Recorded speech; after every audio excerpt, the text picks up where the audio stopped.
Hello student, exam গ্র্যাভিটিতে তোমাদের প্রত্যেককে স্বাগত জানাই। আমরা যে চ্যাপ্টারটা পড়ছিলাম তার নাম হচ্ছে ইউনিট অ্যান্ড মেজারমেন্ট, বাংলায় যাকে বলা হয় একক ও পরিমাপ। অলরেডি আমরা পার্ট 1 কমপ্লিট করেছি। আজকে আমরা পড়বো পার্ট 2, ক্লাস নাম্বার 41। যারা নতুন তাদেরকে বলে রাখি, এর আগে আমাদের বায়োলজি সিলেবাস পুরো কমপ্লিট হয়ে গেছে। আমাদের প্লেলিস্ট সম্পূর্ণ বানানো আছে। সম্পূর্ণ প্লেলিস্ট পরপর তোমরা সমস্ত ভিডিও দেখতে পারো, ঠিক আছে? পার্ট 1-এর ভিডিও সেখানেই তোমরা পেয়ে যাবে। ইউনিট অ্যান্ড মেজারমেন্ট, আমি বলেছিলাম যে এটা হচ্ছে তোমরা যে বাকি চ্যাপ্টারগুলো পড়বে তার একটা বেস্ট চ্যাপ্টার বলতে পারো, ঠিক আছে? কারণ এই চ্যাপ্টারটা না পড়লে তোমরা ইউনিট সম্বন্ধে অনেক কিছু ধারণা পাবে না, বা অন্যান্য চ্যাপ্টারগুলো পড়ানোর সময় যে এককগুলো আমরা ব্যবহার করবো সেই এককগুলো তোমরা বুঝতে অনেক বেশি অসুবিধা হবে, এবং এই চ্যাপ্টার থেকে অনেক প্রশ্নও আসে, তো এটাকে হালকাভাবে একদমই নেবে না। আজকে আমরা পার্ট 2-তে এই চ্যাপ্টারটা পুরো কমপ্লিট করে ফেলবো। ওকে, তো চলো শুরু করা যাক। মন দিয়ে ক্লাসটা দেখবে। পার্ট 1 যারা পড়েছো ভালো কথা, পার্ট 2টা ভালো করে পড়বে, কারণ আজকে আমি প্রিভিয়াস ইয়ার কোশ্চেন নিয়ে এসেছি। অনেক পরিমাণে প্রিভিয়াস ইয়ার কোশ্চেন আছে, তো তোমরা কতটা মন দিয়ে ক্লাস করছো বা কতটা রিভিশন দিচ্ছ সেটা তোমরা নিজেরাই বুঝতে পারবে, ঠিক আছে? দেখো, আগের দিনে আমরা অনেক কিছু নিয়ে আলোচনা করেছি। লাস্ট যে টপিকটা নিয়ে আলোচনা করেছি সেটা হচ্ছে লেন্থ নিয়ে। কি নিয়ে? লেন্থ, দৈর্ঘ্য। স্যার, দৈর্ঘ্য কী করে মাপা যায়? আমরা মেপেছিলাম বিভিন্নভাবে, যেমন আমরা ইউনিট মিটার ইউজ করেছিলাম। এক তো আমরা ফান্ডামেন্টাল ইউনিট পড়েছিলাম, মৌলিক রাশি পড়েছিলাম, যে টোটাল কটা মৌলিক রাশি আমাদের 7টা বলেছিলাম আগে, আর 2টো বলেছিলাম অ্যাঙ্গেলের ব্যাপারে, প্লেন অ্যাঙ্গেল আর সলিড অ্যাঙ্গেল। টোটাল 9টা মৌলিক রাশি। এই 9টা মৌলিক রাশি দিয়ে আমরা কী রাশি পাই না? লব্ধ রাশি পাই। যে কোনো লব্ধ রাশি আমরা এই 7টা 2-এ 9টা, আমি দুটোর ক্ষেত্রেও ছেড়ে দিলাম, এই 7টা রাশি দিয়ে মেনলি আমরা সমস্ত লব্ধ একককে আমরা নির্ণয় করতে পারি, যে কোনো একককে আমরা নির্ণয় করতে পারি, সেটা ক্ষেত্রফল হোক, চাপ হোক, ঘনত্ব হোক, কুচবি হোক। তো আমরা সেখানে দেখেছিলাম লেন্থের আমরা মিটার দিয়ে মেজার করেছিলাম, যে তোমার বাড়ি থেকে তোমার স্কুল কতটা ডিস্টেন্স, আমরা বলতে পারি 1000 মিটার, 500 মিটার, 100 মিটার। এর থেকে যদি বেশি ডিস্টেন্স হয় আমরা কী দিয়ে ডিনোট করেছিলাম? স্যার, কিলোমিটার দিয়ে মাপতে পারি, যে এখান থেকে দিল্লির ডিস্টেন্স 2000 কিলোমিটার, এখান থেকে কলকাতার ডিস্টেন্স স্যার 100 কিলোমিটার, তো কিলোমিটারে মাপতে পারি। আর এর থেকেও বেশি ডিস্টেন্স, ধরো আমি বললাম যে চলো তুমি একটা কাজ করো, সূর্য থেকে আমাদের পৃথিবীর দূরত্ব মেজার করো, তখন তো বলতে পারবে না কিলোমিটার। কে যদি লিখতে শুরু করে 2, 3, 4, 6, 9, 8 এভাবে এত কিলোমিটার, তার থেকে বেটার আমরা কি ইউনিট ইউজ করেছিলাম? অ্যাস্ট্রোনমিক্যাল ইউনিট ইউজ করেছিলাম। হ্যাঁ, এবার যদি বলতাম যে ঠিক আছে, আমরা সৌরজগতের কথা বলছি না, সৌরজগতের থেকেও বেশি, যে সূর্য থেকে আরেকটা নক্ষত্রের কত ডিস্টেন্স, বা পৃথিবী থেকে আরেকটা নক্ষত্রের কত ডিস্টেন্স, সৌরজগতের কথা বললে আমরা এই দিয়ে মাপতে পারি, অ্যাস্ট্রোনমিক্যাল ইউনিট দিয়ে মানে মেজার করতে পারি, ঠিক আছে? কিন্তু যদি এর থেকেও বড় ডিস্টেন্সের কথা বলে, সেক্ষেত্রে আমরা কি ইউনিট ইউজ করেছিলাম বলো? আমরা ইউজ করেছিলাম লাইট ইয়ার, আলোকবর্ষ। যে 1 বছরের শূন্যস্থান দিয়ে আলো যতটা যেতে পারে সেটাই হচ্ছে 1 লাইট ইয়ার। আলো শূন্যস্থানে 1 বছরে যতটা দূরত্ব অতিক্রম করে তাকে 1 লাইট ইয়ার বলে, 1 আলোকবর্ষ বলে। যদি বলতাম যে লাইট ইয়ারের থেকেও বড় কি ইউনিট কিছু নেই দৈর্ঘ্য মাপার, যে ধরো আমরা আরও মহাজাগতিক বস্তুতে চলে গেলাম, যে এইটা থেকে এর ডিস্টেন্স কত, ওটা থেকে ওর ডিস্টেন্স কত, সেক্ষেত্রে আমরা কি ইউজ করেছিলাম? পারসেক ইউজ করেছিলাম। যে পারসেক হচ্ছে দূরত্ব মাপার সব থেকে বড় ইউনিট। কারণ আমরা কি জেনেছিলাম যে 1 পারসেক সমান 3.26 লাইট ইয়ারের কাছাকাছি, এত বড়। তো আমরা আস্তে আস্তে আস্তে আস্তে সমস্ত বড় বড় একক সম্বন্ধে জেনেছিলাম।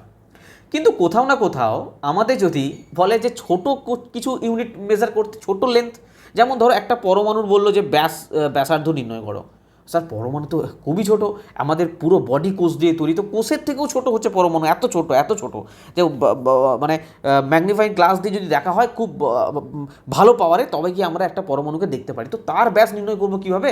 আমি যদি সেটাকে মিটারে ইউজ করতে চাই, হবে যে সব থেকে ইউনিট স্যার আমরা মিটার জানি, বা এর থেকে কম আরও ছোট নিলাম সেন্টিমিটার, এর থেকে কম নিলাম ধরো মিলিমিটার, তো মিলিমিটারে তো কোথাও না কোথাও মিলিমিটার, সেন্টিমিটারও এগুলো মেজার করা যায় না, এর থেকেও ছোট ইউনিট দরকার পড়ে লেন্থ মাপার জন্য, দৈর্ঘ্য মাপার জন্য।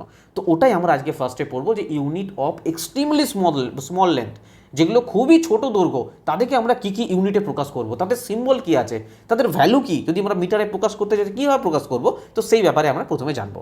চলো জানা যাক।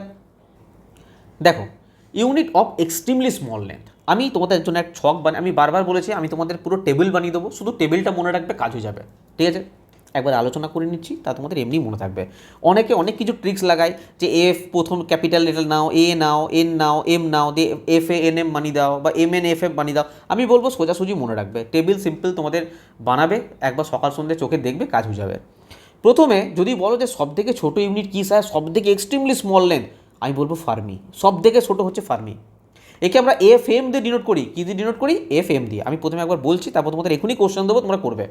FM দিয়ে ডিনোট করি, ঠিক আছে স্যার, ঠিক আছে স্যার।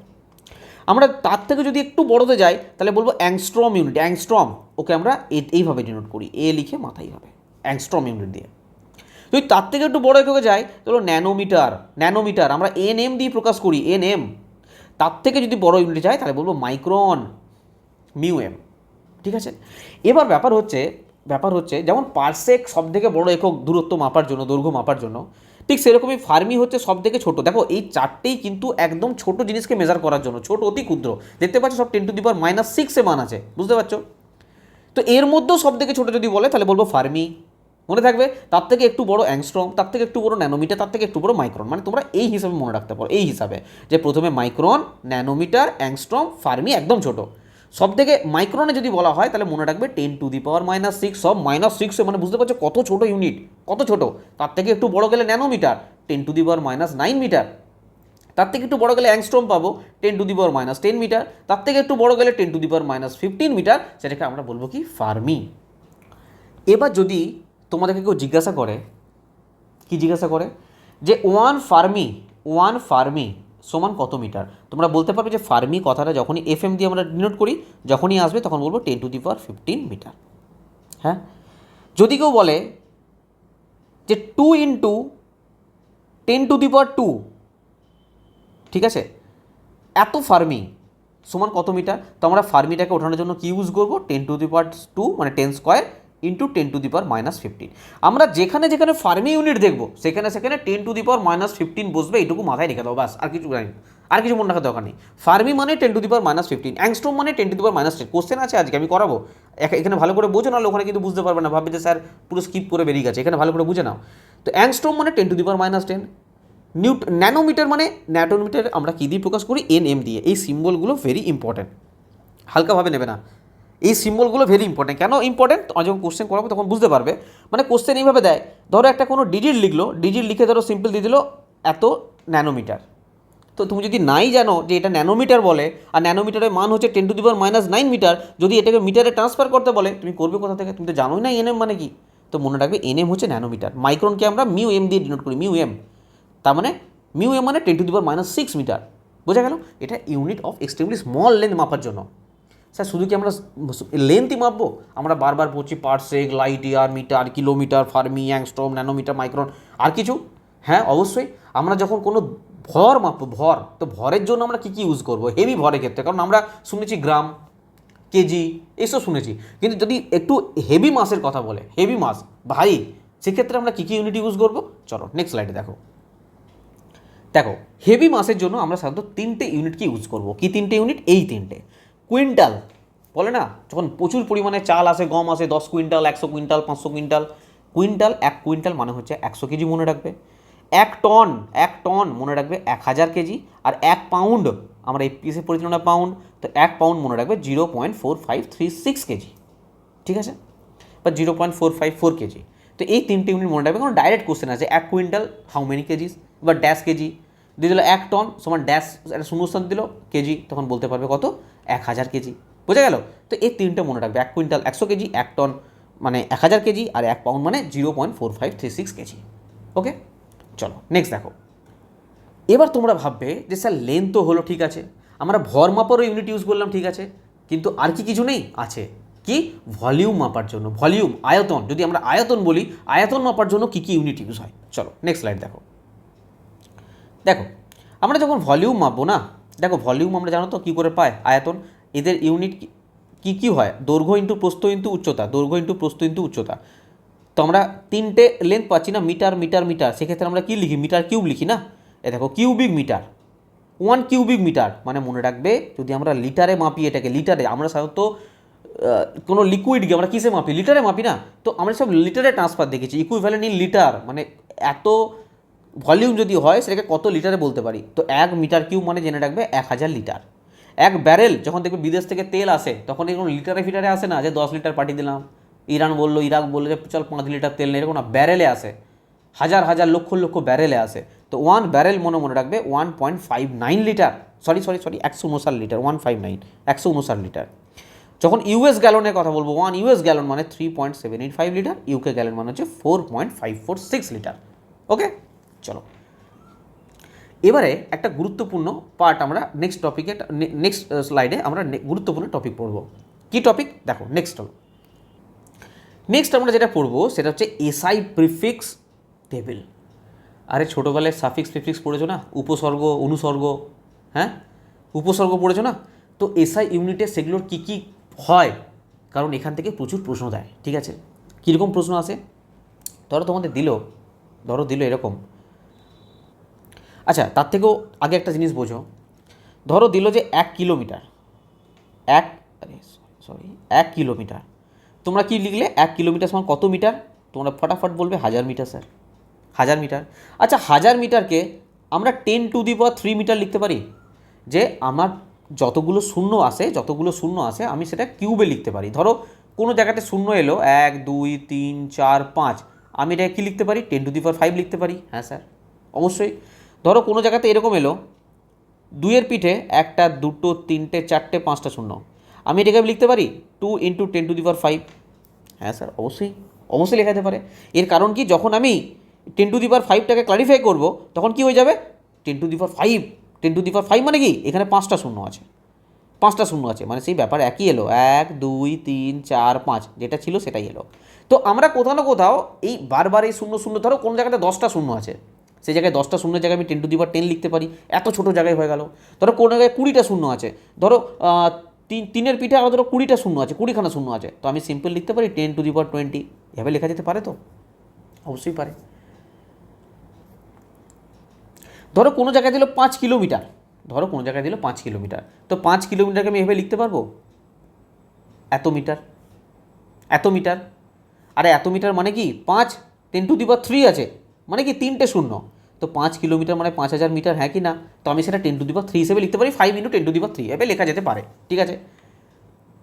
তো আমাকে বিভিন্ন রকম ইউনিট আছে, যেমন আমি কিলোটাকে, কিলোমিটার হোক কিলোগ্রাম হোক, যে কিলো যে জিনিসটা আমি এটাকে 10⁻³ দিয়ে ডিনোট করতে পারি, লিখতে পারি 10⁻³।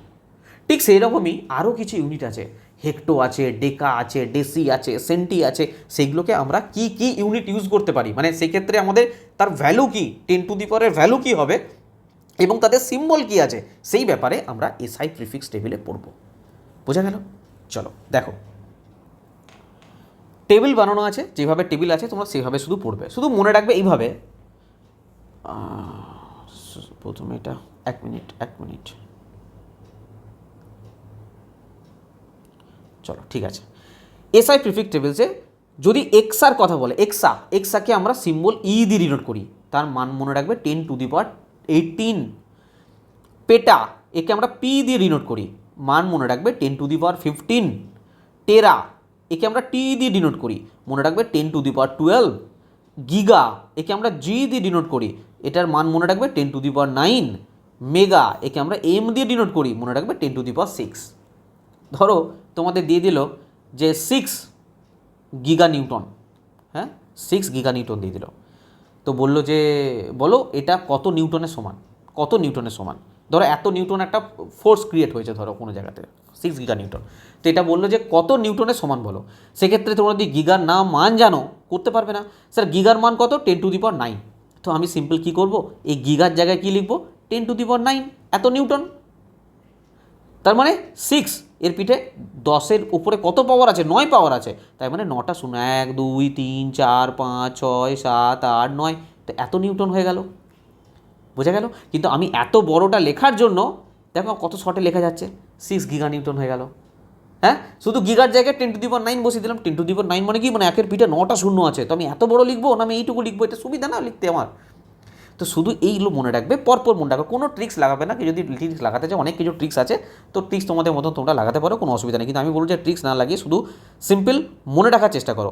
এক্সাপেটা টেরা গিগা মেগা, কী হয় মনে রাখবে, এক্সাপেটা টেরা গিগা মেগা, এইভাবে মনে রাখো। এই শর্ট ফর্মগুলো মনে রাখবে, কারণ যদি দিয়ে দেয় যে 6 নিউটন, তো এখানে বললো যে কত নিউটন বল প্রয়োগ করেছে, ই মানে কি 10⁻18, মানে 6 × 10⁻18 এত নিউটন। বোঝা গেল?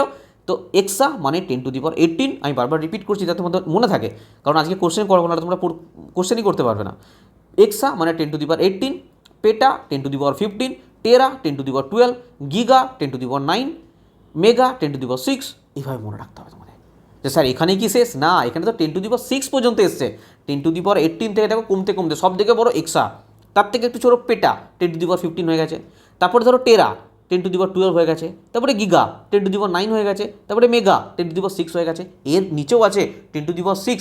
এবার 10^6 থেকে কমতে থাকবে 10^3, 10^2, 10^1, এবার তার থেকেও নিচে যাবে, মাইনাসে যাবে 10^-1, 10^-2। দেখো নেক্সট স্লাইডে দেখো, এখানে আমরা মনে রাখবে 10^6 পর্যন্ত পড়লাম কিন্তু, ঠিক আছে। চলো নেক্সট দেখো, এখানে দেখো কিলোকে আমরা কে দিয়ে ডিনোট করব, এর মানে হচ্ছে 10^3। প্রথমে বললাম যে 1 কিলোমিটার সমান কি লিখতে পারি, 1000 মিটার। 1000 মিটারটাকে আমরা কি লিখতে পারি, 10^3 মিটার, কারণ 3টে শূন্য আছে না, তো সেই জন্য দেখো কিলোর মান হচ্ছে 10^3। হেক্টোকে আমরা এইচ দিয়ে ডিনোট করি, এটাকে কী বলবো, 10^2, 10 স্কোয়ার। যখন বলবো ডেকা মনে রাখবে DA দিয়ে প্রকাশ করি, 10^1। তো এত দূর পর্যন্ত প্লাসে গেল, এরপর দেখো কমতে আছে -1-এ। যখন আমি ডেসি চলে যাবো, ডি দিয়ে ডিনোট করবো, ডি 10^-1। যখন বলবো সেন্টি, তখন আমরা সি দিয়ে ডিনোট করবো, 10^-2। ঠিক আছে, শুধু এই মানগুলোকে মনে রাখার চেষ্টা করো। কিলো, হেক্টো, ডেকা পর্যন্ত প্লাসে গেল, তারপরে deci, centi. Kilo, hecto, deca, deci, centi. Deci মানে 10^-1, সেন্টি মানে 10^-2। এখানে শেষ না, আরও মাইনাসে আছে, 10^-2 এর পরও আরও আছে, 10^-3, 10^-6, 10^-9। চলো নেক্সট স্লাইড দেখো। দেখো ভয় পাওয়ার কিছু নেই, ঠিক আছে, এগুলো একটু মনে রাখার চেষ্টা করবে। একটা টেবিল বানাও তোমরা, পরপর একটু প্রথম অসুবিধা হতে পারে, কিন্তু অসুবিধা কিছু না, কারণ এর মধ্যে কিছু রকেট সায়েন্স নেই যে এর মধ্যে এই লজিকটা আছে, এটা বুঝতে তোমরা একদম এখন ভাবছো স্যার বায়োলজিতে বেশ ভালো ছিল, এটা পড়তাম, ব্লাড পড়তাম, এটা পড়তাম, ওটা পড়তাম, আমরা বুঝতে পারতাম, এখানে কিছু দেখো বুঝতে পারবে, এখানে কিচ্ছু ব্যাপার নেই যে প্রচুর টাফ কিছু দিয়ে দিয়েছে, কিচ্ছু নেই। যেমন দেখো এখানে মিলিমিটার, মিলিকে আমরা এম দিয়ে ডিনোট করবো, মানে 10^-3। যখন আমরা মাইক্রোর কথা বলবো, মাইক্রোকে আমরা MU দিয়ে প্রকাশ করবো, 10^-6। ঠিক আছে, 10^-6 মিউ দি, সরি, আরে এটা ভুল আছে, হ্যাঁ, মাইক্রোকে আমরা মিউ দিয়ে প্রকাশ করবো, মিউ, ঠিক আছে, মিলি এম, ঠিক আছে। এবার দেখো ন্যানোকে আমরা স্মল n দিয়ে প্রকাশ করি, 10^-9, 10^-9। পিকো 10^-12, পিকো 10^-12, একে আমরা পি দিয়ে ডিনোট করবো, স্মল পি। ফেমটোকে আমরা স্মল এফ দিয়ে প্রকাশ করবো, 10^-15। ঠিক আছে, এইটা কিন্তু খুব গুরুত্বপূর্ণ, এই ফেমটো, পিকো, ন্যানো, মাইক্রো, মিলি, মাইক্রো, ন্যানো, পিকো, ফেমটো, মিলি, মাইক্রো, ন্যানো, পিকো, ফেমটো। মিলি 10^-3, মাইক্রো 10^-6, ন্যানো 10^-9, পিকো 10^-12, ফেমটো 10^-15। ঠিক আছে, আমি তোমাদের সবগুলো আরেকবার দেখিয়ে দিই, একবার রিপিট করে দেখিয়ে দিই, অসুবিধা হচ্ছে আমি বুঝতে পারছি, আরেকবার দেখো আবার রিপিট করছি। এক্সা, পেটা, টেরা, গিগা, মেগা। এক্সা 10^18, পেটা 10^15, টেরা 10^12, গিগা 10^9, মেগা 10^6। এটা যখন হয়ে যাবে kilo, hecto, deca, deci, centi. Kilo, hecto, deca, deci, centi.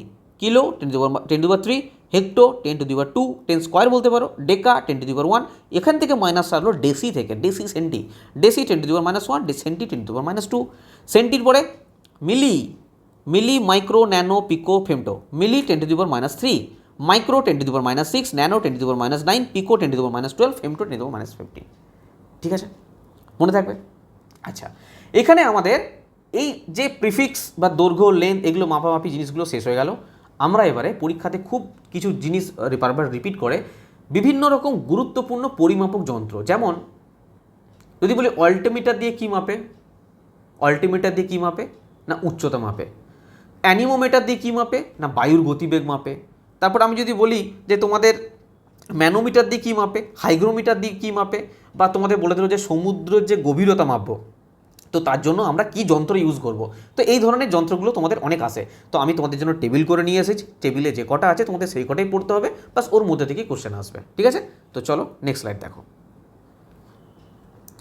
বিভিন্ন গুরুত্বপূর্ণ পরিমাপক যন্ত্র, ঠিক আছে, দেখো একটা টেবিল শুধু ভালো করে পড়বে। পরিমাপক যন্ত্র আছে এদিকে, ব্যবহার আছে এদিকে। কত সুন্দরভাবে তোমাদের জন্য টেবিলটা বানিয়ে নিয়েছি, দেখো তোমাদেরকে এক্সট্রা কোনো পরিশ্রমই করতে হবে না, কোথায় খুঁজে পড়তে, কোথায় এনসিইআরটিতে লেখা আছে, কোথায় কী আছে না আছে দরকারই নেই। অল্টিমিটার, দেখো পাশে ইংলিশটাও লেখা আছে। অল্টিমিটার এ হচ্ছে বিমানের উচ্চতা পরিমাপ করার জন্য। যখন বিমান আকাশে উপরে ওড়ে না, তখন তার ওদের কাছে একটা জিনিস থাকে, তার মধ্যেও ওটা একটা পরিমাপক যন্ত্র থাকে। ইচ্ছা অনুযায়ী যতটা ইচ্ছা হাইটে চলে গেল সেরকম করতে পারে না, যে আমার যত ইচ্ছা আমি হাইটে চলে যাচ্ছি, যত ইচ্ছা হাইট নামিয়ে দিচ্ছি, এরকম করতে পারে না। তো ওদের একটা মেজারমেন্ট থাকে যে আমরা কতটা দূরত্বে উঠছি, কারণ অনেক কিছু ব্যাপার থাকে, যে অনেকগুলো স্তরের ব্যাপার থাকে, স্ট্র্যাটোস্ফিয়ার, টপোস্ফিয়ার, কারণ আকাশে অনেক দুর্যোগের ব্যাপার থাকে, কতটা উচ্চতায় ওড়া দরকার আছে একটা বিমানে। আর সব বিমানে এটা ভাবো না যে সব উচ্চতায় যেতে পারে, এরকমটা নয় কিন্তু, ঠিক আছে। তো যাই হোক, অল্টিমিটার দিয়ে আলটিমেট কী করে, বিমানের উচ্চতা পরিমাপ করে, ঠিক আছে, যে কতটা উচ্চতায় বিমানটা উড়ছে, এরোপ্লেনটা উড়ছে।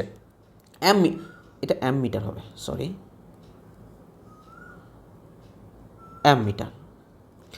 মিটার দিয়ে কী করে, মিটার দিয়ে কী করে না, বৈদ্যুতিক প্রবাহের পরিমাপ নির্ণয় করে, যে কত অ্যাম্পিয়ার কারেন্ট যাচ্ছে, কারেন্ট কতটা ফ্লো হচ্ছে, বৈদ্যুতিক প্রবাহের পরিমাপটা নির্ণয় করে।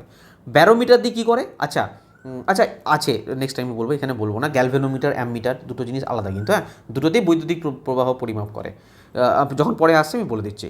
ব্যারোমিটার দিয়ে কী করে, বায়ুমণ্ডলীয় চাপ পরিমাপ করে, হ্যাঁ, যে আমরা যেহেতু একটা পুরো বায়ুমণ্ডলে ঘেরা আছে পুরো পৃথিবীটা, তো বায়ুমণ্ডল কতটা চাপ দিচ্ছে, বায়ুমণ্ডলটার চাপ তো অবশ্যই আছে, তো কতটা চাপ আছে সেই বায়ুমণ্ডলীয় চাপটা নির্ণয় করে ব্যারোমিটার দিয়ে। এটার উপর অনেক কিছু ডিপেন্ড করে।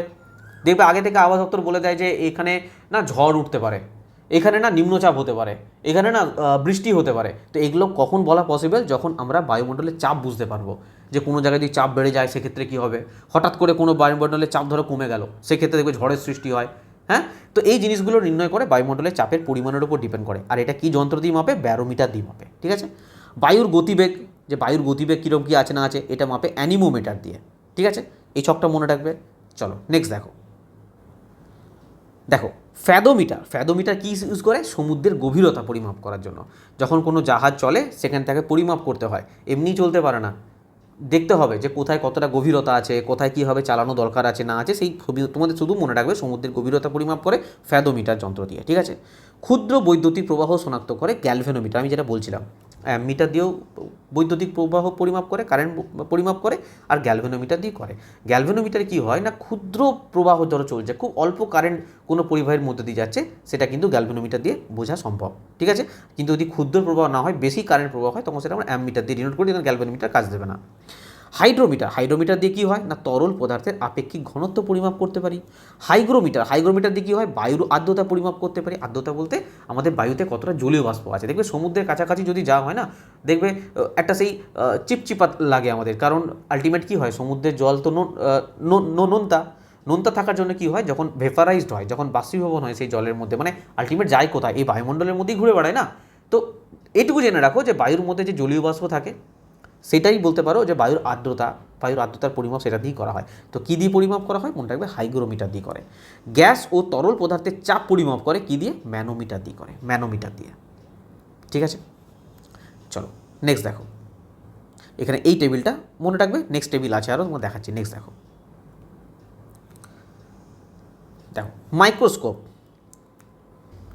মাইক্রোস্কোপ দিয়ে কী করা হয় না, আমরা এটা সবাই জানি যে ছোট বস্তুর বর্ধিত দৃশ্য দেখা, যেমন একটা কোষকে খালি চোখে দেখা যায় না, কিন্তু মাইক্রোস্কোপ দিয়ে দিলে দেখা যায়। তো ছোটো ছোটো যে বস্তুগুলো আমরা খালি চোখে দেখতে পাই না, অনেক অণুজীব আছে দেখতে পাই না, ব্যাকটেরিয়া দেখতে পাই না, সেগুলো মাইক্রোস্কোপ দিয়ে আমরা দেখতে পারি। স্ফিগনোম্যানোমিটার, এটা তোমরা আগেই শুনেছো, যেটার মাধ্যমে রক্তচাপ পরিমাপ করি, এটা আমরা বায়োলজিতে পড়েছি। স্টেথোস্কোপ, এটাও বায়োলজিতে পড়েছি। হৃদস্পন্দনের শব্দ, যখন আমরা ডাক্তার দেখে হৃদস্পন্দনের শব্দ বিশ্লেষণ করবো, হৃদস্পন্দনের শব্দ শোনা যায়, ডাক্তারবাবু কাছে যায় তখন দেখেছো কানে স্টেথোস্কোপ লাগিয়ে পড়ে শোনে, ঠিক আছে। তো হৃদস্পন্দনের শব্দ শোনা যায়। এর মাধ্যমে অনেক কিছু হয়, এমনি ভাববে না যে ডাক্তার কানে লাগিয়ে এমনি শুনছে।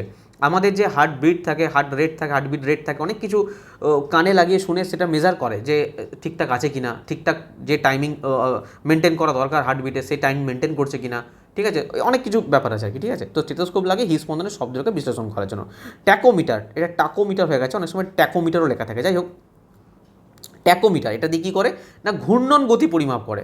আরে ঘূর্ণন গতি মানে কীরকম বলবো, ধরো কেউ একটা ধরো চাকা আছে, সেটা ধরো ঘুরছে, একটা ঘুরছে, ঠিক আছে, একটা কেন্দ্রকে বেশ করে সে কন্টিনিউ ঘুরছে। এই যে ঘুরছে, এই গতিটা কী গতি, ঘূর্ণন গতি। তো এবার এটা না আরপিএম দিয়ে ডিল করে, আরপিএম। ধরো বলে দিল তোমাকে যে এই চাকাটার গতি হচ্ছে 3000 আরপিএম, তার মানে কি প্রত্যেক মিনিটে 3000 বার ঘুরছে, কারণ তুমি চোখে দেখে তো বুঝতে পারবে না, দেখ কিছু তো যন্ত্র দরকার এটাকে মাপার জন্য। চোখে দেখে বুঝতে পারবে যে যদি মিনিটে 3000 বার ঘোরে, তার মানে কতটা রানিং ঘুরছে চাকাটা বুঝতে পারছো, চোখে দেখে বোঝা পসিবল নয়। তো কী যন্ত্র দিয়ে মাপবো আমরা? না ট্যাকোমিটার দিয়ে মাপবো, যে ঘূর্ণন গতি পরিমাপ করে যায় ট্যাকোমিটার দিয়ে। যখন আমরা তাপ মেজার করবো তখন কী দিয়ে মেজার করবো? আমরা ক্যালোরিমিটার দিয়ে মেজার করবো। চলো নেক্সট দেখো, নেক্সট। আচ্ছা এখানে একটা মিসিং আছে, হ্যাঁ, ওডোমিটার। আচ্ছা এগুলো আমি বলে দিই, তারপরে আমি বলে দিচ্ছি। ল্যাক্টোমিটার, যেমন ল্যাক্টোমিটার দিয়ে কী মেজার করবো আমরা? দুধের বিশুদ্ধতা।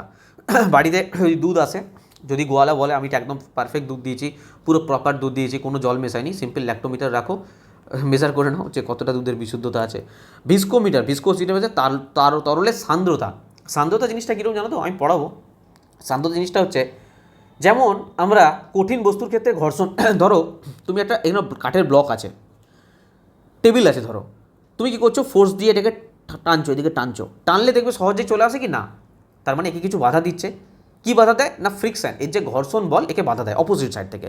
অপোজিট সাইডে তুমি এদিকে ধরো টানছো, ঘর্ষণ বল এদিকে বাধা দেয়, মানে বস্তুটাকে মুভ করতে দেয় না, মানে যে বাধা সৃষ্টি করে সেটাকে কী বলি? ফ্রিকশন বা ঘর্ষণ বল। তরলের ক্ষেত্রে সেটা ফ্রিকশন বা ঘর্ষণ বলে না, সেটাকে বলে সান্দ্রতা, ভিসকোসিটি। যে তরলের সান্দ্রতা খুব কম, সে তরল দিয়ে অতি অবশ্যই ফ্লো হয়, তরল অবশ্যই ফ্লো হয়। কিন্তু যে তরলের সান্দ্রতা খুব বেশি, সহজে ফ্লো হতেই পারবে না। আরে ভাবো না, তোমার ট্রাফিক যদি বেশি থাকে রাস্তায়, তোমার বাড়ি থেকে তুমি ধরো কোনো একটা গন্তব্যস্থলে যাচ্ছ, তোমার বাড়ি থেকে তোমার অফিসে যাচ্ছ, তো তুমি ধরো কী হলো না, প্রচণ্ড ট্রাফিক, তো তোমার দেখবে আধ ঘন্টার রাস্তা 2 ঘন্টাও লেগে যেতে পারে, 3 ঘন্টা লেগে যেতে পারে, ট্রাফিক যদি খুব বেশি থাকে। কিন্তু যদি ট্রাফিক কম থাকে, আধ ঘন্টার রাস্তা আধ ঘন্টা কি 20 মিনিটে চলে যাবে, কি 15 মিনিটে চলে যাবে। কারণ কি? ট্রাফিক কম। ওই ট্রাফিক যদি বেশি থাকে, সেটা হচ্ছে সান্দ্রতা বেশি, ভিসকোসিটি, ফ্লো হতে পারবে না সহজে। আর যদি কম থাকে তাহলে মানে সহজেই চলে যেতে পারবে। ওটাই হচ্ছে সান্দ্রতা, ভিসকোসিটি, তরলের জন্য। তরলের জন্য এটা ইউজ হয়, কঠিনের জন্য সান্দ্রতা ইউজ হয় না, তরলের জন্য, লিকুইডের জন্য ইউজ হয়। পেরিস্কোপ দিয়ে কী করে দেখো, যখন সাবমেরিন, আরে সাবমেরিন তো জানো যুদ্ধ বগেরা হয় যে যখন, তখন তো তোমরা শুনেছো সব। তো সাবমেরিন কী হয় না, জলের তলায় থাকে। এই যদি জল হয় না, এই জলের তলায় থাকে সাবমেরিন জলের তলায় থাকে। এবার জলের তলায় যদি থাকে, জলের ওপরে কী হচ্ছে দেখতে পারবে না। আরে সাবমেরিনকে যেমন দেখা যায় না, সাবমেরিন তো উপরে কী হচ্ছে দেখতে পারবে না। তো সেই জন্য সাবমেরিন কী ইউজ করে জানো? পেরিস্কোপ ইউজ করে। একটা পেরিস্কোপ দিয়ে ইউজ করে কী করে না, বাইরে কী হচ্ছে না হচ্ছে টোটাল জিনিসটা ওরা দেখতে পায়। ঠিক আছে, এখানে মিরর বাগেরা লাগানো থাকে, পেরিস্কোপের দেখবে, ছবি দেখলে বুঝতে পারবে, অনেক কিছু ব্যাপার থাকে। তো যাই হোক, সাবমেরিন জলের তলায় থাকে, জলের তলা থেকে জলের উপরে কী সমস্ত কার্যাবলী হচ্ছে বা কী হচ্ছে না হচ্ছে সেটা দেখার জন্য কী ইউজ করে সাবমেরিন? পেরিস্কোপ ইউজ করে। পেরিস্কোপ সাবমেরিন থেকে জলের উপরে দৃশ্য দেখার জন্য। হেলিওস্কোপ কী ইউজ করে? আরে সূর্য পর্যবেক্ষণ। তোমরা সূর্যের দিকে কতক্ষণ তাকাতে পারবে? 4 সেকেন্ড, 5 সেকেন্ড, 10 সেকেন্ড, 15 সেকেন্ড, কেউ 20 সেকেন্ড, অতক্ষণ তাকানো যায় না। কিন্তু হেলিস্কোপ যন্ত্র দ্বারা তোমরা সূর্যকে ভালো করে পর্যবেক্ষণ করতে পারবে। পলিগ্রাফ, এই মেশিনটা তো খুব ডেঞ্জারাস মেশিন, যদি বাড়িতে থাকে পুরো একদম অবস্থা খারাপ হয়ে যাবে সবার। কারণ এটা হচ্ছে মিথ্যা শনাক্তকারী, লাই ডিটেক্টর। মানে আমরা যখন মিথ্যা কথা বলি না, এটা দেখো, যখন কোনো মিথ্যা কথা বলা হয় না, তুমি নিজে জানো যে তুমি মিথ্যা কথা বলছো, তো তোমার বডির মধ্যে হরমোন সেভাবে রিলিজ হয়, তোমার এক্সপ্রেশন অন্যরকম হয়, তোমার ব্লাডের যে প্রেশার থাকে সেটা অন্যরকম হয়ে যায়। তো এইটার ওপর বেস করে না এই পলিগ্রাফ মেশিন কী করে, এ ধরে ফেলে যে এ মিথ্যা কথা বলছে।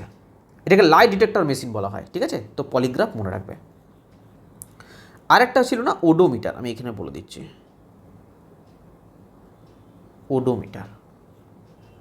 ওডোমিটারের কাজ হচ্ছে, দেখো দুটো জিনিসকে গুলি ফেলবে না, স্পিডোমিটার, ওডোমিটার্স। দেখবে গাড়িতে না, যখন গাড়ি চালাও, এখন সব ডিজিটাল হয়ে গেছে, দেখেছো? যখন স্পিড চলো না 50, 60, 70, 80, দেখবে ডিজিটালি ওঠে, হ্যাঁ, যাতে কাঁটা আছে কাঁটাতে ওঠে। তো এটা হচ্ছে স্পিডোমিটারের কাজ, ওডোমিটারের কাজ নয়। ওডোমিটারের কাজ হচ্ছে তুমি কতটা পথ চলেছো, কতটা দূরত্ব অতিক্রম করেছো, সেইটা কত কিলোমিটার গেছো। বলে না গাড়ি যখন বিক্রি করা হয়েছে কত কিলোমিটার করেছে, কত কিলোমিটার চলেছে, বা সার্ভিসিং করতে যায় তখন বলে 2000 কিলোমিটার চলেছে, 3000 কিলোমিটার চলেছে, 1 কিলোমিটার চলেছে, 5 কিলোমিটার চলেছে। তো এই যানবাহন তার চলাচলের পথে কতটা দূরত্ব অতিক্রম করেছে সেইটা পরিমাপ করে কে? ওডোমিটারের মাধ্যমে। ঠিক আছে, তো ওডোমিটার মনে রাখবে দূরত্ব পরিমাপ করে, দূরত্ব পরিমাপ করে। ওকে, দেখো তোমাদের ইউনিট অ্যান্ড মেজারমেন্ট চ্যাপ্টারটা এখানে শেষ, পুরো কমপ্লিট। ঠিক আছে, কিন্তু একটা ছোট টপিক আছে, ওই টপিক থেকে এখন প্রশ্ন আর দেয় না, আগে আসতো, এখন ওই টপিক থেকে কোনো প্রশ্ন আসে না। কিন্তু যারা গ্রুপ ডি দেবে, যারা এলপি দেবে, টেকনিশিয়ান দেবে, যেই দেবে, সেখান থেকে প্রশ্ন আসে না। কিন্তু এনটিপিসি, আরপিএফ কুচবি কোশ্চেন করতে থাকে, তো তাদের জন্য ওই টপিকটা একটু আলোচনা করে দিচ্ছি। আবারও বলছি, ইম্পর্টেন্ট নয়, যদি কেউ করতে চাও, যদি কোনো নলেজ বাড়াতে চাও বা এনটিপিসি এক্সাম দেবে বা কিছু ব্যাপার থাকে, আরপিএফ টারপিএফ থাকে, তাহলে কিন্তু আমি যেটা বোঝা পড়তে বা মানে সমস্যাটা বা কোথায় আমি পড়াচ্ছি, একবার ছোট একটা টপিক আছে আমি দেখিয়ে দিচ্ছি, একটু বোঝার চেষ্টা করবে। ওকে, চলো নেক্সট দেখো। এই টপিকটা আমি হাতে লিখেই তোমাদের পড়াবো, আর অনেকের কাছে অনেক কিছু কঠিন মনে হয়। আমি আজকের গ্যারান্টি দিচ্ছি আজকের পর তোমাদের কঠিন একদমই মনে হবে না, ঠিক আছে। এই টপিকটার নাম হচ্ছে ডাইমেনশন ফর্মুলা। ডাইমেনশন ফর্মুলা এটা কীভাবে ইউজ হয় দেখো। মেনলি তিনটে জিনিসের উপর ডিপেন্ড করে, ঠিক আছে। সেটা হচ্ছে এমএলটি, একটা হচ্ছে ভরের ক্ষেত্রে আমরা কি ইউজ করব এম, আমরা দৈর্ঘ্যের ক্ষেত্রে কি ইউজ করব, দৈর্ঘ্যের ক্ষেত্রে এল ইউজ করব, আর সময়ের ক্ষেত্রে কি ইউজ করব, সময়ের ক্ষেত্রে টি ইউজ করব ক্যাপিটাল লেটারে, ঠিক আছে।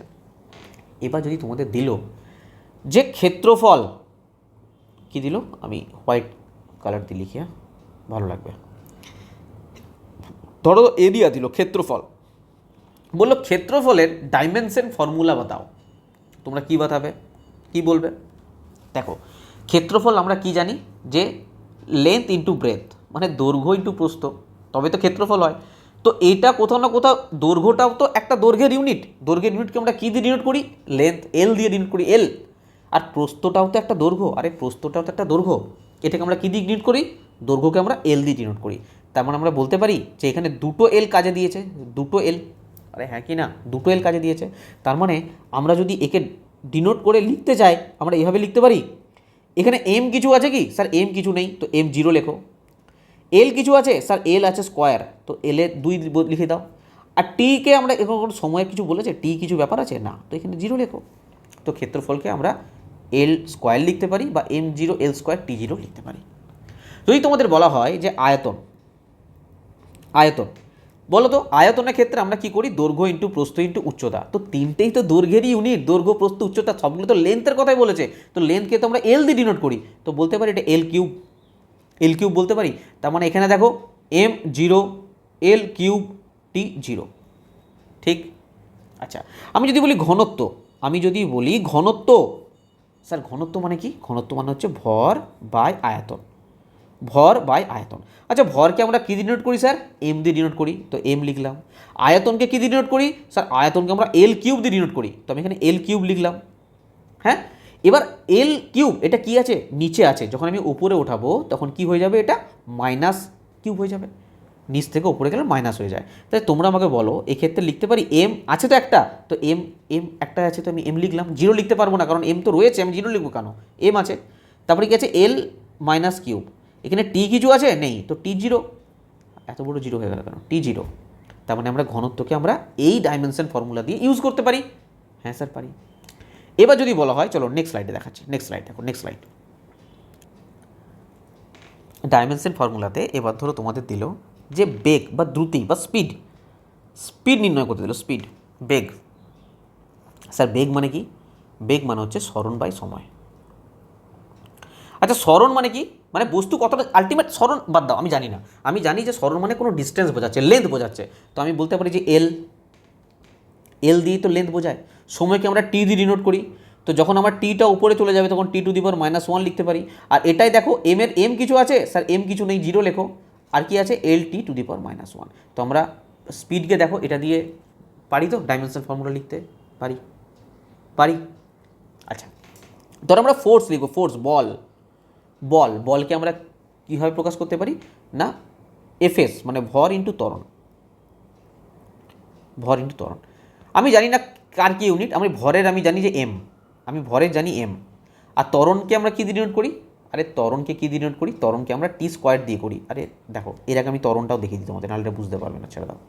আমি বলছি অ্যাক্সিলারেশন, ত্বরণ, ত্বরণ মানে আমরা কি জানি, স্যার ত্বরণ মানে হচ্ছে বেগের পরিবর্তন বাই সময়, বেগ পরিবর্তন বাই সময়। তো বেগ পরিবর্তন, তো বেগ পরিবর্তন মানে কি বলো, আমরা বেগের ক্ষেত্রে আগে কি পেলাম, আমরা এল টি টু দি পাওয়ার -1 পেলাম না, তো এল টি টু দি পাওয়ার -1। আর সময়ের ক্ষেত্রে কি ইউজ করি, স্যার সময়ের ক্ষেত্রে আমরা টি ইউজ করি, টি কি ইউজ করি, টি। আচ্ছা এখানে দেখো আমি যদি এই টিটাকে ওপরে তুলি তাহলে টি টু দি পাওয়ার -1 আছে, তাহলে আমি টি টু দি পাওয়ার -2 লিখতে পারি, -2 লিখতে পারি, কারণ এখানে একটা টি এখানে অলরেডি আর একটা টি রয়েছে, তো এই নিচের টিটা যখন ওপরে উঠবে, নিচের টিটা যখন ওপরে উঠবে তখন তো এটা তো -1ই হবে, তো টি⁻⁻2 লিখতে পারি। এবার দেখো তোমরা বল, ফোর্স, এটাকে বল মানে কি জানি, ভর ইন্টু ত্বরণ, ভর ইন্টু ত্বরণ। তো ভরকে আমরা কী দিয়ে ডিনোট করি স্যার, ভরকে আমরা এম দিয়ে ডিনোট করি, এম। আর ত্বরণকে কী ডিনোট করি, LT⁻², LT⁻²। তো আমরা বলকে লিখতে পারি MLT⁻², লিখতে পারি স্যার। যদি বলি কার্যের ক্ষেত্রে লিখতে পারি। যাই হোক, তোমরা এইভাবে সমস্তটাই বানাতে পারবে। যখন আমি পড়াবো কার্যভার্য তখন আমি আরেকবার দরকার হলে দেখিয়ে দেবো, কিন্তু আবারও বলছি, তোমরা যারা গ্রুপ ডি দেবে বা টেকনিশিয়ান দেবে, এলপি দেবে, যেই দেবে, এগুলো তোমাদের প্রয়োজন নেই, তাও দেখে রাখতে পারো, কিন্তু এনটিপিসি আরপিএফের স্টুডেন্টরা পড়বে, কারণ তোমাদের এক্সট্রা জায়গা থেকে কোশ্চেন দিয়ে দেয় অনেক সময়। আশা করি তোমাদের ডাইমেনশন ফর্মুলা থেকে আমি জিনিসটা বোঝাতে পেরেছি, ঠিক আছে। তো এখানে তোমাদের থিওরিটা পুরো কমপ্লিট হলো। আমি তোমাদেরকে এমসিকিউ কোশ্চেন, প্রিভিয়াস ইয়ার কোশ্চেনে আসা কোশ্চেন স্টার্ট করছি। তোমরা অনেস্টলি নিজেরা আনসার দেওয়ার চেষ্টা করবে, তারপরে তো আমি আছি এখানে আলোচনা করে দেবো। চলো শুরু করা যাক তাহলে। চলো ফার্স্ট কোশ্চেন বলো, নিচের কোনটি একটি স্কেলার রাশি? বলো, স্কেলার রাশি কী বলেছিলাম, যা শুধুমাত্র মান বললেই চলবে, দিক নির্ণয়ের কোনো প্রয়োজন নেই। তো বলো কোনটা হবে স্কেলার রাশি এখানে? আমি যখন তোমাদের মোমেন্টাম পড়াবো, মানে ভর ওই মোশন চ্যাপ্টারটা পড়াবো, তখন আরও ভালো করে বুঝতে পারবে। এখানে জাস্ট আমরা ছক করে পড়েছিলাম। এখানে কি বলেছিলাম না, ভর এটা শুধুমাত্র বললেই হয় যে কত, 5 কেজি, 10 কেজি, 15 কেজি, শুধু দিক পরিবর্তন, দিকের কথা বলা নেই যে উত্তর দিকে 10 কেজি গেছে, পশ্চিম দিকে 15 কেজি গেছে, এরকম বলা দরকার নেই। তো ভর হয়ে যাবে স্কেলার রাশি, আর বাকি ভর বেগ, বল, বেগ, এগুলো সবই গিয়ে ভেক্টর রাশির মধ্যে পড়ছে। ওকে, চলো নেক্সট কোশ্চেন দেখো। বলো ভেক্টর রাশির একটি উদাহরণ দাও। ভেক্টর রাশি উদাহরণ কি বলো? বলো, এই মাত্র বলে দিলাম, এই মাত্র কি বললাম, আগের কোশ্চেনই হলো যে বেগ হচ্ছে একটা ভেক্টর রাশি। এরকম সিম্পল কোশ্চেন আছে। চলো নেক্সট কোশ্চেন। তোমাদের মনে যদি কোথাও কোনো রকম ভয় থাকে, স্যার চ্যাপ্টারটা আমরা বুঝতে পারলাম না বা কিছু পারলাম না, দেখো কোশ্চেনগুলো তোমরা নিজেরাই করতে পারবে, তো ভয়ের কোনো কারণই নেই। এগুলো তো পরীক্ষাতেই এসছে কোশ্চেনগুলো, না করতে পারছো, তার মানে তোমাদের ভয়ের কোনো ব্যাপারই নেই। চলো, নিচের কোনটি গড় দ্রুতি বা অ্যাভারেজ স্পিড এর প্রকৃত বর্ণনা দেয়? অ্যাভারেজ স্পিড বলো। অ্যাভারেজ স্পিড মানে হচ্ছে মোট দূরত্ব বা মোট সময় যদি করা হয় একটা অ্যাভারেজ স্পিড পাওয়া যায়। তো অ্যাভারেজ স্পিড কখনোই ভেক্টর রাশি নয়, ঋণাত্মক হতে পারে না, গড় বেগের সমান হতে পারে না, এটা একটা স্কেলার রাশি, স্কেলার, ঠিক আছে, স্কেলার রাশি। দেখো দ্রুতি আর বেগ কিন্তু আলাদা, আমরা মোশন চ্যাপ্টার পড়বো, এখানে ডিটেলস আলোচনা করবো না, এটা ইউনিট চ্যাপ্টার পড়ছি। তো দ্রুতি আর বেগ কিন্তু আলাদা, গুলি ফেলবে না দুটো জিনিসকে, একটা ভেলোসিটি, একটা স্পিড। তো এটা একটা স্কেলার রাশি, কেবলমাত্র মান বা পরিমাণ, শুধু মান বললেই চলে, শুধু মান বললেই চলে যে এত স্পিড, কোনো দিক বলার কোনো প্রয়োজন হয় না, তাই এটা একটা স্কেলার রাশি, ঠিক আছে। চলো নেক্সট কোশ্চেন দেখো। বলছে গতিশক্তি সম্পর্কে নিচের কোনটি সঠিক নয়? বলো, গতিশক্তি সম্পর্কে কোনটা সঠিক নয়? এটি গতির উপর নির্ভর করে, গতিশক্তি, এটা তো সঠিক, গতিশক্তি গতির উপর নির্ভর করবে। এটা একটা স্কেলার রাশি, এটাও সঠিক, এটাও সঠিক গতিশক্তি সম্পর্কে। বলছে এটি গতির দিকের ওপর নির্ভর করে, গতির দিকের ওপর নির্ভর করে। গতিশক্তি তো একটা স্কেলার রাশি, তো গতির দিকের উপর নির্ভর করবে কেন? এটা সঠিক নয়, এটা আনসার হয়ে যাবে, এটা সঠিক নয়, কারণ গতিশক্তি হচ্ছে একটা স্কেলার রাশি। তো স্কেলার রাশি কখনো দিকের উপর কি নির্ভর করে? গতির দিকের উপর নির্ভর করবে? নির্ভর করবে না, তো এটা ভুল, বাকি সবগুলি সঠিক। চলো নেক্সট কোশ্চেন দেখো। নিচের কোনটি মূল রাশি বা ফান্ডামেন্টাল কোয়ান্টিটি নয়? আমরা যে ফান্ডামেন্টাল কোয়ান্টিটি পড়েছিলাম 9টা, তার মধ্যে কোনটা নয় এখানে? বলো, আমরা দৈর্ঘ্য, ভর, সময়, এগুলো তো সবই বলেছিলাম না, তাপমাত্রা, টেম্পারেচার, ভর, দৈর্ঘ্য, এগুলো সবই কি বলেছিলাম? ফান্ডামেন্টাল কোয়ান্টিটি, মূল রাশি বা মৌলিক রাশি। এটা কিন্তু কোনো রকম ফান্ডামেন্টাল ইউনিট নয়, ঠিক আছে, কারণ আমরা এটা একটা লব্ধ একক, মানে আমরা মৌলিক রাশি দিয়ে আমরা এই রাশিটাকে পাই, ঠিক আছে। স্পিড কি? দূরত্ব বাই সময়। দেখো কি করে পাই সেটাও বলে দিচ্ছি, দূরত্ব বাই সময়। এবার একটা জিনিস বলো, এই দূরত্ব এটা কী দিয়ে মাপা হয়? লেন্থ দিয়ে, আর সময় কী দিয়ে মাপা হয়? টাইম দিয়ে। তো এল আর টি এই দুটোই তো আমাদের ফান্ডামেন্টাল ইউনিট, মৌলিক রাশি, তো দুটো দিয়ে আমরা দ্রুতি বা গতিটাকে নির্ণয় করছি, ঠিক আছে। চলো নেক্সট দেখো, বলো কি অ্যান্সার হবে বলো।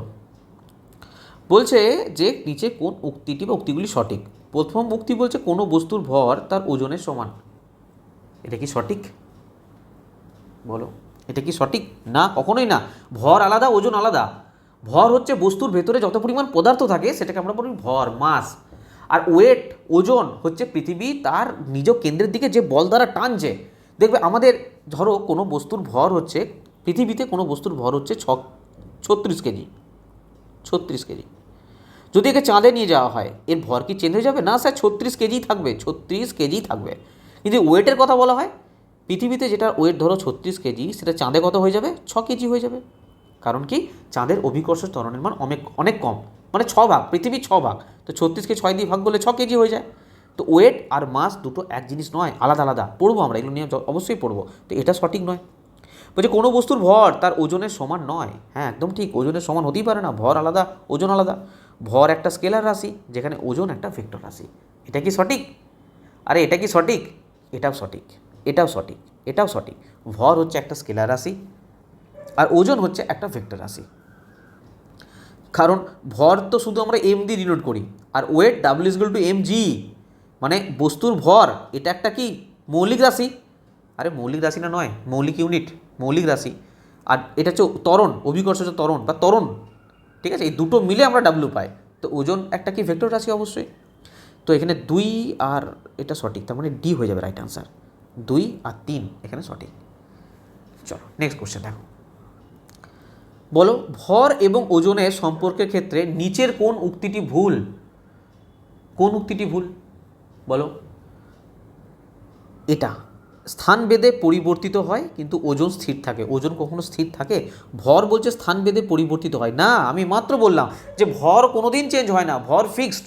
ওজন চেঞ্জ হয়, পৃথিবীতে একরকম, চাঁদে একরকম, সূর্যে একরকম, ইউরেনাসে একরকম, বৃহস্পতি একরকম, আলাদা আলাদা।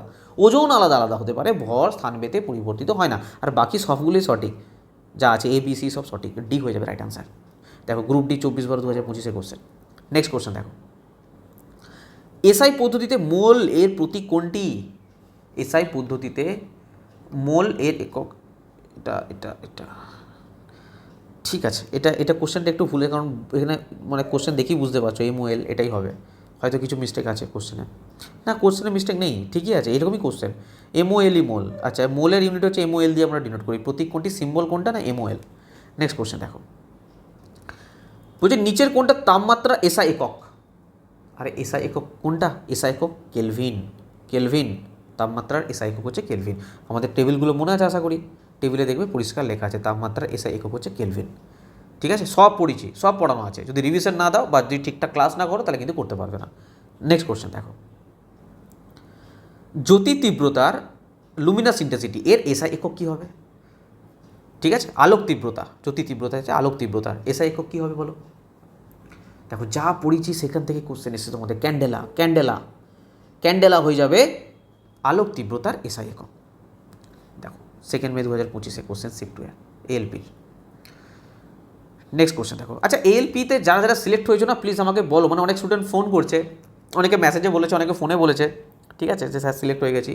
তো যারা সিলেক্ট হয়েছো, আমাদের এখান থেকে পড়েছো বা কিছু হেল্প পেয়েছো আমার এখান থেকে, আমি পড়া মানে মানে আমাদের কাছে পড়তে আর কি। তো এরকম কোনো স্টুডেন্ট থাকলে অতি অবশ্যই আমাদের হোয়াটসঅ্যাপে কন্ট্যাক্ট করবে, ঠিক আছে? হোয়াটসঅ্যাপ নাম্বার তোমরা নিচেও দেখতে পাচ্ছ, 9382265172, 9382265172 এই নাম্বারে হোয়াটসঅ্যাপ করবে, বা এই ভিডিওর যে কমেন্ট বক্স আছে ওখানেও তোমরা লিখতে পারো, ঠিক আছে?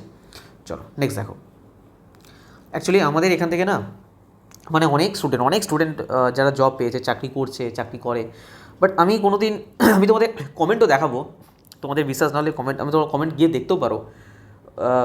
আমি এই জিনিসগুলো না হাইলাইট করি, মানে অনেক স্টুডেন্ট ভালো ভালো কমেন্ট করে, সেগুলোকে দেখেছি। অন্যান্য টিচাররা কী করে না, তাদের যে পোস্ট আছে, কমিউনিটি পোস্ট আছে, সেখানে কি পোস্টে দেয় এটাই বলেছে, এটাই বলছে, এরকম আমার কাছে অনেক কমেন্ট আছে। বাট আমি কোনোদিন এই জিনিসগুলোকে না, মানে জানি না কেন আমি পছন্দ করি না ব্যাপারগুলোকে বেশি হাইলাইট করা বা করা। অনেক স্টুডেন্ট চাকরি পেয়েছে, তাদেরকে এখানে সামনে বসিয়ে পরে তাদের ইন্টারভিউ নেওয়া, তাদের এইসব করা, বা তাদের ছবি লাগানো, তবে করা, এই জিনিসগুলো করিনি আমি কোনোদিন, কিন্তু এখন করতে হবে।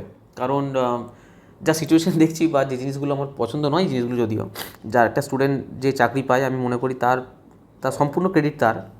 তো এগুলো নিয়ে বেশি লাফালাফি আমি করি না, কিন্তু চিন্তা ভাবনা করেছি যে এবার করব। যদি তোমাদের সাপোর্ট থাকে, যদি তোমাদের পাশে থাকো তোমরা, তো আমি করব। কারণ কিছু কারণের জন্য করবো আর কি, সেগুলো আমি বলতে পারছি না, তো করতে হবে। যদিও আমার এইসব জিনিসগুলো, আবারও বলছি, আমার ঠিকঠাক লাগে না, আমি মানে করতেও পারি না, এই জিনিসগুলো আমার দ্বারা হয়ও না, ঠিক আছে? কিন্তু চেষ্টা করবো এবার থেকে করার, ঠিক আছে? চলো বলো, অ্যান্সার বলো। এসআই পদ্ধতিতে নিচের কোনটি মূল রাশি বা মৌলিক রাশি, ফান্ডামেন্টাল কোয়ান্টিটি নয়? কোনটা নয় লিখেছে বলো? এল বলো মূল রাশি নয় কোনটা? বল বল বল, এটা একটা মৌলিক রাশি নয়। বাকি এটাও মৌলিক রাশি, এটাও মৌলিক রাশি, এটাও মৌলিক রাশি, ঠিক আছে। আচ্ছা, জ্যোতির তীব্রতা বলতে ঘাবড়ে যাও না, কিন্তু আলোক তীব্রতা, হ্যাঁ, লুমিনাস ইন্টেন্সিটি এটা শুধু। নেক্সট কোশ্চেন দেখো, কারণ একবার দিনে না মানে এটা দিয়ে বিচার হয় না যে একটা টিচার কত ভালো পড়ায় বা কি কতটা পরিশ্রম করছে, কতটা স্টুডেন্টদের জন্য কতটা পরিশ্রম করছে, এগুলোর উপর মাইনে রাখে না। মাইনে রাখে কি এখান থেকে কতজন সিলেকশন পেলো, কতজন সিলেকশন হয়েছে এখান থেকে। ধরো কোনো স্টুডেন্ট আজও সেই পুরনো রাদ্দি নোট চালাচ্ছে, ধরো পুরনো এনসিআরটি, পুরনো সেই 2012-13 সালে সেই প্রিভিয়াস ইয়ার পড়ে গেলে চাকরি পেয়ে যেত, এরকম নোট আজও চালাচ্ছে, পাতার পর পাতার নোট দিয়ে যাচ্ছে, নোট পড়ছে স্টুডেন্টরা। তাদের ধরো একসঙ্গে 1000, 2000, 5000, 10,000 ছেলে পড়ছে, তাদের মধ্যে ধরো 5টা ছেলে চাকরি পাচ্ছে, 100টা ছেলে চাকরি পাচ্ছে বা 50 চাকরি পাচ্ছে।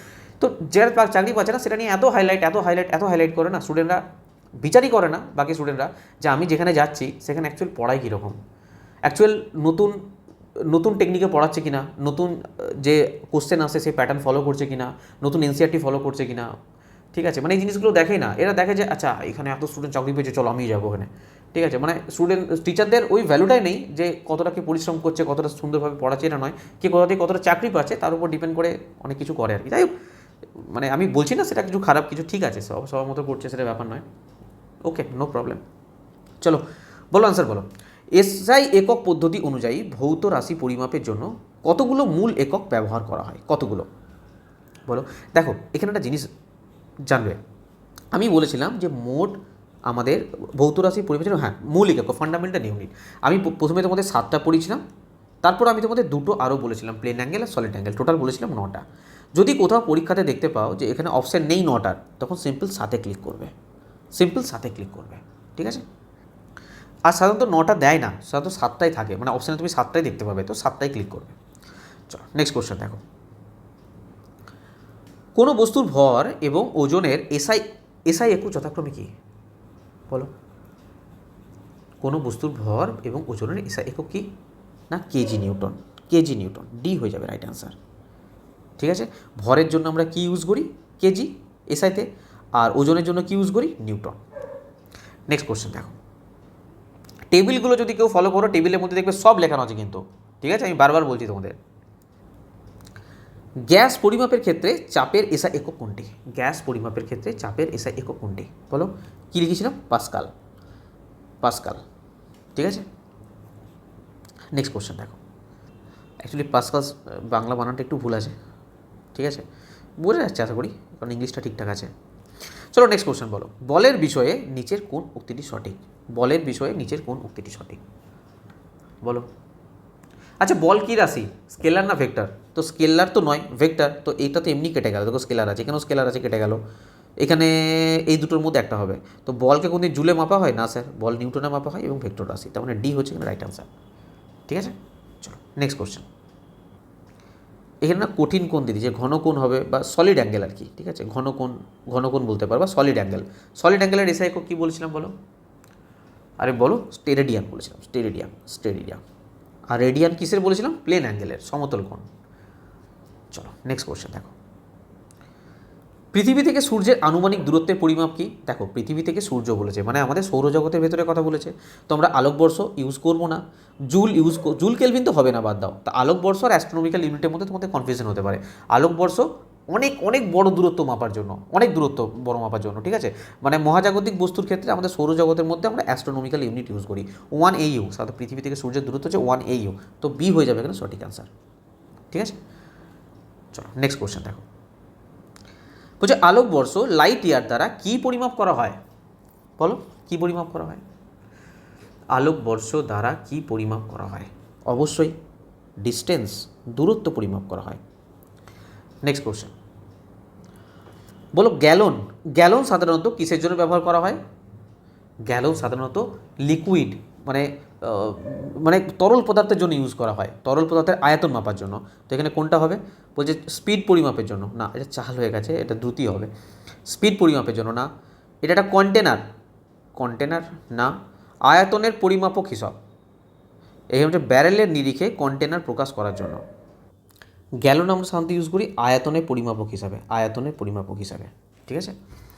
চলো নেক্সট কোশ্চেন, আচ্ছা এখানে কোন পরীক্ষায় এসে লেখা নেই মানে ভাববেন না যে অন্য কোনো পরীক্ষা আসেনি, এটা এনটিপিসিতে কোশ্চেন আসে, এনটিপিসি কোশ্চেন এটা, এই কোশ্চেনটা এনটিপিসিতে আসা, তো যেগুলো নেই সেগুলো ভাববে না যে কোনো পরীক্ষায় আসেনি। চলো এটা বলো, বলো 1 মাইক্রন সমান কত সেন্টিমিটার? আমরা মাইক্রন মানে কি জানি বলো, প্রথম কথা বলো মাইক্রন মানে কি জানি? স্যার মাইক্রন মানে জানি 10⁻6 মিটার, সরি 10⁻⁻6 মিটার, জানি এটা আমরা? হ্যাঁ স্যার জানি। তো 1 মাইক্রন সমান বলছে কত সেন্টিমিটার। একটা কথা বলো 1 মিটার সমান কত সেন্টিমিটার? স্যার 1 মিটার মানে হচ্ছে স্যার 100 সেন্টিমিটার। 1 মিটার মানে স্যার 100 সেন্টিমিটার। আচ্ছা 100 সেন্টিমিটারকে আমরা কি স্যার এভাবে লিখতে পারি 10⁻² সেন্টিমিটার? হ্যাঁ স্যার পারি, কারণ টেনের সাথে উপরে 2 আছে মানে কি দুটো শূন্য, এই দুটো শূন্যকে আমরা এভাবে লিখতেই পারি, কোনো অসুবিধা নেই। ঠিক আছে, তাহলে 1 মাইক্রন সমান যদি 10⁻6 মিটার হয়, আমি যদি একে 10 দিয়ে গুণ করে দিই তাহলে এটা পুরো সেন্টিমিটারে আসবে না আসবে না? হ্যাঁ স্যার আসবে, কারণ আমরা জানি 1 মাইক্রন সমান এত মিটার। আবার বলছি 1 মাইক্রন সমান 10⁻6 মিটার, 1 মিটার সমান 10² সেন্টিমিটার। তো আমি যদি এই মিটারটাকে 10² সেন্টিমিটার দিয়ে গুণ করি তাহলে পুরোটা সেন্টিমিটারে এলো না? হ্যাঁ স্যার চলে এসছে। এখানে স্যার 6টা, দেখো এখানে বেসটা সমান 10 আছে 10 আছে, যদি বেস সমান হয় আমাদের যে পাওয়ারগুলো থাকে সেই পাওয়ারগুলো যোগ বিয়োগ হয়। তো এখানে -6 আছে, এখানে +2 আছে, তোমার কি আসবে 10⁻⁻4 সেন্টিমিটার, কারণ 6টা 2, এখানে এখানে 6 আছে -6, এখানে শুধু 2, তো 6 থেকে 2 বিয়োগ করলে কত হয়? 4 হয়, তো 10⁻⁻4। আচ্ছা 10⁻⁻4কে আমরা এভাবে লিখতে পারি 1/10⁴। হ্যাঁ স্যার পারি, কারণ এই উপরটা যখন যায় তখন এটা -4 হয়। তো 10⁴ মানে কি, মানে একের পিঠে 4টে শূন্য আছে, 4টে শূন্য আছে। যদি আমি পয়েন্টে করি কি হবে, এই 4টে শূন্য আছে মানে কি, তার মানে উপরে ভাগ হয়ে যাবে, এটা ভাগ। আর যদি ভাগ হয়ে যায় কি হবে 0.0001, মানে 4টের পর দশমিক বসলো আর কি, 4টের পর দশমিক, 1 ঘর 2 ঘর 3 ঘর 4 ঘর, 4 ঘর পর দশমিক, কারণ নিচে 4টে শূন্য আছে। এর অ্যান্সার কোথায় পাবো? 0001, দেখো বি হয়ে যাবে সঠিক অ্যান্সার। বলো ভালো প্রশ্ন ছিল না? 1 মাইক্রন সমান 10⁻6 মিটার, 1 মিটার সমান 10² সেন্টিমিটার। তো আমি সিম্পল 10² দিয়ে গুণ করলাম, আমি এটা পেলাম। এবার এটাকে ক্যালকুলেশন করলাম, আমি এটা পেলাম। ঠিক আছে, চলো নেক্সট কোশ্চেন দেখো। বলছে 10⁻³ গুণকটি প্রদর্শনের জন্য কোন এসআই উপসর্গ প্রিফিক্স ইউজ করি? 10⁻³ মানে কিলো, 1 কিলো মানে 1 কিলোগ্রাম মানে 1000 গ্রাম, 1 কিলোমিটার মানে 1000 মিটার, তো 10⁻³ হয় না, কিলোর ক্ষেত্রে ইউজ করি আমরা। চলো নেক্সট কোশ্চেন দেখো। দেখো আমরা ডাইরেক্ট পড়েছি 10² এর জন্য কোন উপসর্গ এসআই উপসর্গ ব্যবহার করা হয়? হেক্টো, এর জন্য 10² ইউজ করি আমরা। নেক্সট দেখো, এখানে বলছে 1 মিলিমিটারে কত মিটারের সমান? 1 মিলিমিটার সমান 10⁻³ তো বি হয়ে যাবে রাইট অ্যান্সার 10⁻³। নেক্সট দেখো, বলছে 5 মাইক্রোসেকেন্ড কত সেকেন্ডের সমান? আরে মাইক্রোসেকেন্ড মানে 10⁻6, তো 5 মাইক্রোসেকেন্ড মানে 10⁻6 এত সেকেন্ডের সমান, তো এটা বি হয়ে যাবে রাইট আনসার এখানে। সরি, হ্যাঁ ঠিকই তো আছে, মাইক্রোসেকেন্ড মানে 10⁻6ই, তো বি হয়ে যাবে রাইট আনসার। নেক্সট দেখো, বলছে 10⁻12 জন্য 10⁻12 জন্য কোন উপসর্গ? না পিকো হচ্ছে 10⁻12 জন্য। আশা করি তোমরা করতে পারছো। চলো নেক্সট কোশ্চেন দেখো। চলো গিগামিটার দিয়েছে, 8 গিগামিটার, গিগা মানে কি জানি 10⁹, তার মানে বি হয়ে যাবে রাইট আনসার, গিগা হচ্ছে 10⁹। দেখো এই কোশ্চেনটা ভালো দিয়েছে, দেখো বলছে 1.2, কোশ্চেনটা আছে 1.2 × 10⁻⁹ মিটার, এটা বলছে কত ন্যানোমিটারের সমান? আচ্ছা 1 ন্যানোমিটার সমান কি জানি আমরা 10⁻⁹, তাই তো 1 ন্যানোমিটার সম্বন্ধে। তো 10⁻⁹ এটা মানেই তো ন্যানোমিটার, হ্যাঁ এটা মানেই তো ন্যানোমিটার, তো আমি লিখতে পারি nm, কারণ এই যে n দিয়ে প্রকাশ করলাম ন্যানোমিটারকে, এর ভ্যালুটাই তো হচ্ছে 10⁻⁹। তো কোথাও না কোথাও 1.2 nm, তো মানে কোনটা অ্যান্সার হয়ে যাবে? 1.2 মানে হচ্ছে এ অ্যান্সার হয়ে যাবে, এ ইজ দ্য সঠিক অ্যান্সার এ। ঠিক আছে, চলো নেক্সট কোশ্চেন দেখো। আচ্ছা বলছে 4 × 10⁻15, দেখো 10⁻15কে আমরা কী ডিনোট করি? পেটা, মানে পি ডিনোট করি, পি। তো 4 × 10⁻15, তার মানে 10⁻15 জায়গায় পি লিখতে পারি তো, আর এখানে মিটার আছে তো লিখতে পারি পিএম লিখতে পারি, তার মানে বি হয়ে যাবে সঠিক অ্যান্সার, ঠিক আছে। দেখো ওডোমিটার এমন একটা যন্ত্র যা গাড়িতে কী মাপার জন্য ইউজ হয়? কি বলেছিলাম বলো? দূরত্ব মাপার জন্য, দূরত্ব। গতি মাপার জন্য কিন্তু নয়, চাল নয়, গতি মাপার জন্য কিন্তু নয়, দূরত্ব মাপার জন্য। নেক্সট কোশ্চেন দেখো, বলো। দেখো যেগুলো থেকে কোশ্চেন পড়ালাম তোমাদের আসছে, হাইগ্রোমিটার। হাইগ্রোমিটার দিয়ে আমরা কী পরিমাপ করি বলো? আরে বলো, হাইগ্রোমিটার দিয়ে হিউমিডিটি আর্দ্রতা, বাতাসের আর্দ্রতা পরিমাপ করি। চলো নেক্সট কোশ্চেন দেখো, নিচের কোন যন্ত্রটি বায়ুমণ্ডলীয় চাপ অ্যাটমসফিয়ারিক প্রেসার মাপার জন্য ব্যবহার করা হয় বলো? কোনটা হবে? ব্যারোমিটার। ব্যারোমিটার দিয়ে আমরা বায়ুমণ্ডলীয় চাপ মাপি। চলো এই কোশ্চেনটা হয়ে গেল বায়ুমণ্ডলীয় চাপ। এটা বলো, উপরের স্তর, সমুদ্রের স্তরের উপরের বস্তু দেখার জন্য সাবমেরিনে কোন যন্ত্র ব্যবহার করা হয়? এটা নিয়ে আলোচনাও করলাম আমরা। দেখো পেরিস্কোপ হয়ে যাবে সঠিক অ্যান্সার কিনা বলো? পেরিস্কোপ হয়ে যাবে। চলো নেক্সট কোশ্চেন দেখো, সূর্য পর্যবেক্ষণের জন্য কোন যন্ত্র ব্যবহার করি আমরা বলো? হেলিওস্কোপ। নেক্সট কোশ্চেন দেখো, বলছে নিচের কোনটি মিথ্যা শনাক্তকারী যন্ত্র? এই যন্ত্রটা প্রত্যেক বাড়িতে রাখা দরকার, বাড়িতে রাখলে আর দেখতে হবে না। কোনটা হবে বলো? Polygraph machine. মিথ্যা বললেই পকড়ে নেবে। ঠিক আছে, চলো তোমাদের চ্যাপ্টার এখানে পুরো কমপ্লিট হয়ে গেল। ইউনিট অ্যান্ড মেজারমেন্ট পুরো টোটাল চ্যাপ্টার এখানে তোমাদের কমপ্লিট। এবার তোমাদের একটা কাজ আমি দিচ্ছি, তোমরা না কমেন্ট বক্স আমাকে কমেন্ট করে জানাও যে এরপরে আমি চাইছি যে লাইট চ্যাপ্টারটা স্টার্ট করার জন্য। লাইট, ঠিক আছে, লাইট চ্যাপ্টার স্টার্ট করব নাকি মোশন চ্যাপ্টার স্টার্ট করব? দুটো চ্যাপ্টারই অতি গুরুত্বপূর্ণ অবশ্যই, কিন্তু কোন চ্যাপ্টারটা স্টার্ট করব, লাইট না মোশন? কারণ যেটাই স্টার্ট করি, লাইট অনেক বড় চ্যাপ্টার, অনেক কিছু ব্যাপার আছে, রিফ্লেকশন, হিউম্যান আই, প্রিজম, বহুত জিনিস আছে। তো লাইটটা আমরা পড়বো নাকি মোশন পড়বো, অতি অবশ্যই তোমরা কমেন্ট জানাবে।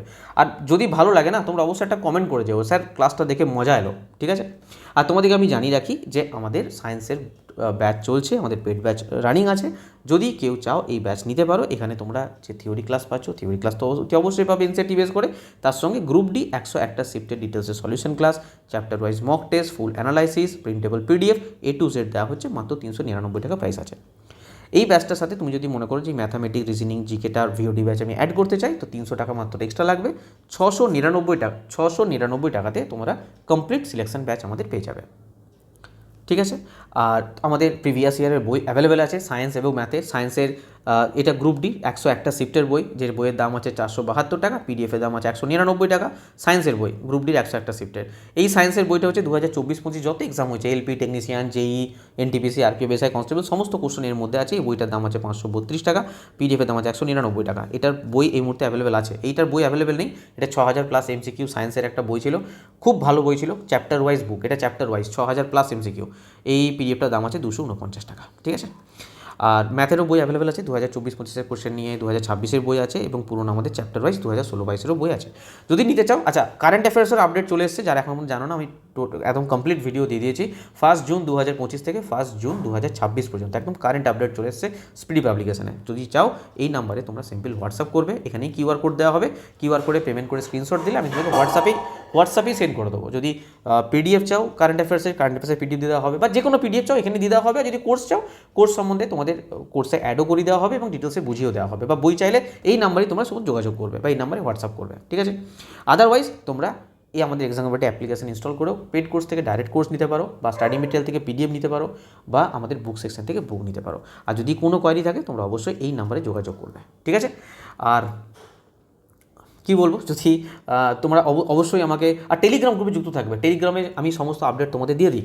আর অবশ্যই আমাকে কিন্তু অতি অবশ্যই জানাবে যে তোমরা কোন চ্যাপ্টারটা এরপরে পড়তে চাইছো, মোশন চ্যাপ্টার পড়তে চাইছো নাকি লাইট চ্যাপ্টার পড়তে চাইছো। ওকে, আর যদি ক্লাস ভালো লাগে তো একটা লাইক করে একটু ফ্রেন্ডদেরকে শেয়ার করে দিও। ওকে, চলো পরের ক্লাসে আমরা নতুন চ্যাপ্টার স্টার্ট করতে চলেছি। আজকের মতন থ্যাংক ইউ। আচ্ছা, আর একটা গুরুত্বপূর্ণ কথা আমি বলতে ভুলে গেছিলাম।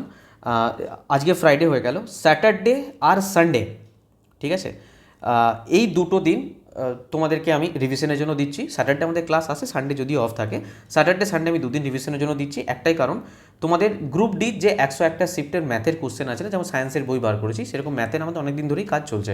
তো কোথাও না কোথাও কিছু কাজ আর বাকি আছে, যার জন্য অনেক স্টুডেন্টরা ওয়েট করছে, বারবার মেসেজ করছে। তো স্যাটারডে সানডে আমি চেষ্টা করছি যে যদি গ্রুপ ডির 101টা শিফটের ম্যাথের বইটা রেডি করা যায়, তাহলে তোমাদের আমি মানডে বলে দেবো, বা সানডে যদি রেডি হয়ে যায় সানডেই তোমাদের বলে দেবো। তো এই দুটো দিন আমি ওই জন্য টাইম রাখছি। ঠিক আছে, তো স্যাটারডে সানডে ক্লাস হবে না শুনেই তোমরা, মানে যদি না আসে ভাবতে থাকো যে স্যার হয়তো ক্লাস করানো বন্ধ করে দিল বা কিছু, এই ধরনের কিছু নয়। মানডে থেকে আবার তোমাদের ক্লাস স্টার্ট হয়ে যাবে। ওকে, চলো, থ্যাংক ইউ।